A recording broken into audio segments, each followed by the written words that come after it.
Oke, Assalamualaikum warahmatullahi wabarakatuh.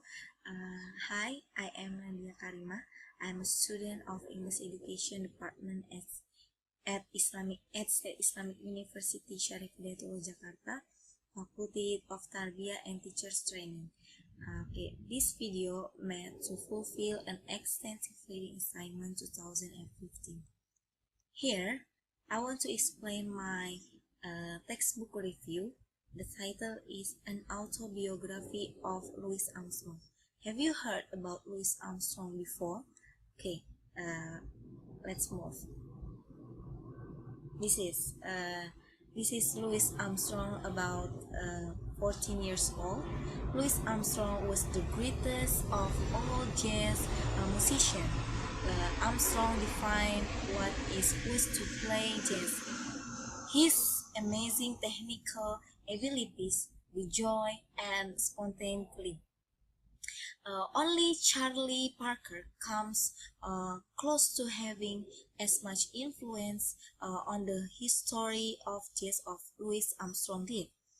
Like almost all early jazz musicians, Louis was from New Orleans. He was from a very poor family and was sent to reform school when he was 12 after firing a gun to the air on a New Year Eve.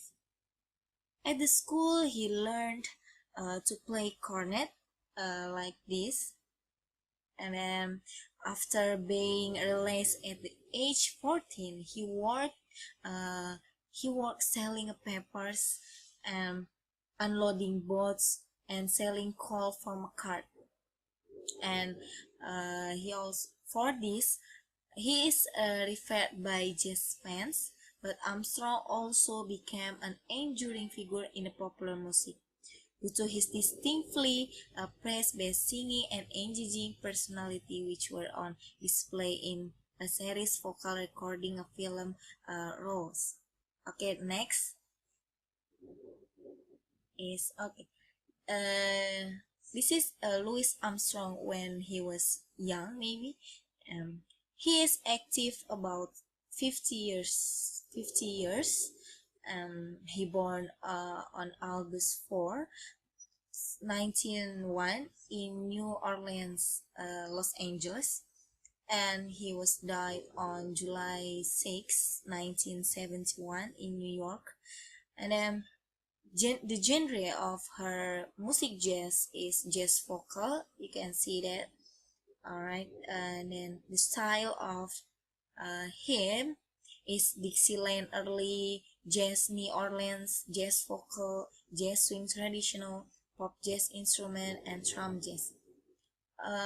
He also known as Louis Armstrong, but also there are several names that also known as Daniel Louis Armstrong, Louis Armstrong, or Louis Daniel Armstrong, like that. He's a member of Lil's Dreamland and Second Peters Lil's Hot Shot. Okay, next is alright. This is a flute or drum that he used to make it to concerts, and there have been many papers through the panel today.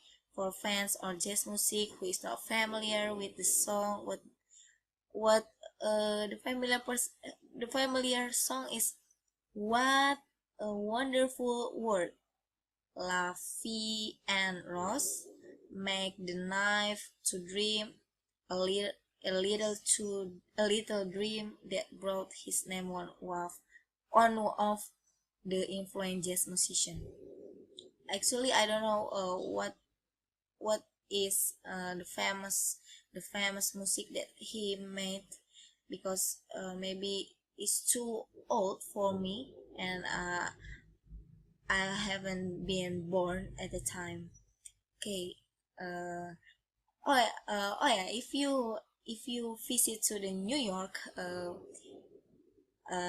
next, I mean, you may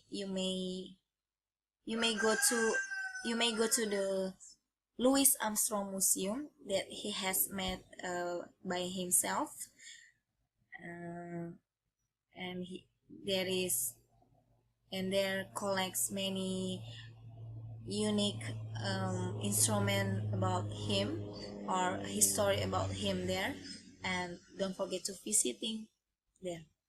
Okay, next is here. I want to explain the chronologically of Louis Armstrong House Museum. But before I explain it, uh, I want to tell little about him.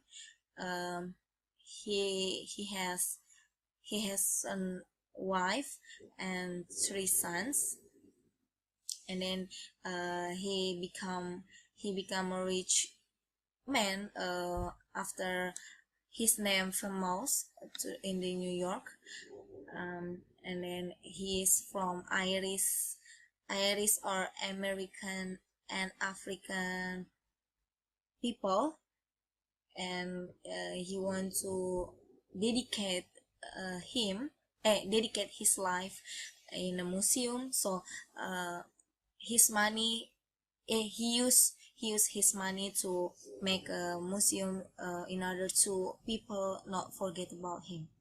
Okay, the first is, let's see, this is a sketch in 1910. This is the house designed by Robert Johnson and built by Thomas Daly. For the first, this is just a sketch, but after that, this is a real building. I guess, now in New York. Right. After that is in 1930s to 1943. The earliest known photo of the house captured 1940 by the New York City Department of Texas as the part of Progress Administration. This is the picture, the earliest known. Okay. After that, this is the house, maybe 1950s. It now exactly when the clapboard siding was put on, and alright, this is Louis Armstrong bedroom. Louis Armstrong bedroom. He passed away a day on July 6 while sleeping in the master of the bedroom. Maybe I think he's very scary. He's very scary now. And then this is the house in the mid 70s after Armstrong covered with bricks 76.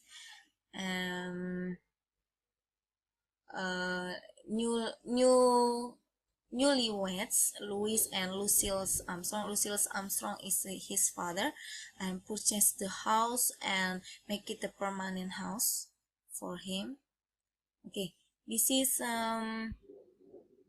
Lionel Hampton and David Gold, President Louis Armstrong Educational Foundation, cut the ribbon in 1994. After 3 years of processing of cataloging, the Louis Armstrong Archives opens the public on May 24. Lionel Hampton is the musical guest of honor at the ribbon cutting. He cut the ribbon together. Right.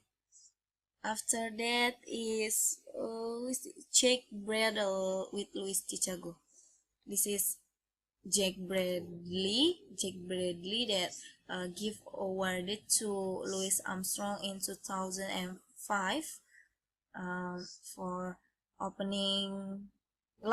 launching his museum for the first time. And then after that is, okay, this is Louis Armstrong when as long as he live. as long as he life. Um, Armstrong became known as America's ambassador in 1963. Armstrong scored a huge international hit with his version of "Hello Dolly." "Hello Dolly." This is number one single, even knocked the Beatles off the top of the charts. In the six about the 68 about the 68 uh, he recorded another number one hit with the touchingly optimized the what a wonderful word that I've said before. Popular music that he made. Okay, and Armstrong's health became low and began to fail for him, and hospitalized several times over the remaining almost 3 years of his life, and continued playing and recording. And then on the July 6, 71, the world's great musicians died in his sleep at home in Queensland, New York. That's all my story about Louis Armstrong that I've read the books before. Um, if you want to more further, let's read these sources. And thanks for watching. Assalamualaikum warahmatullahi wabarakatuh.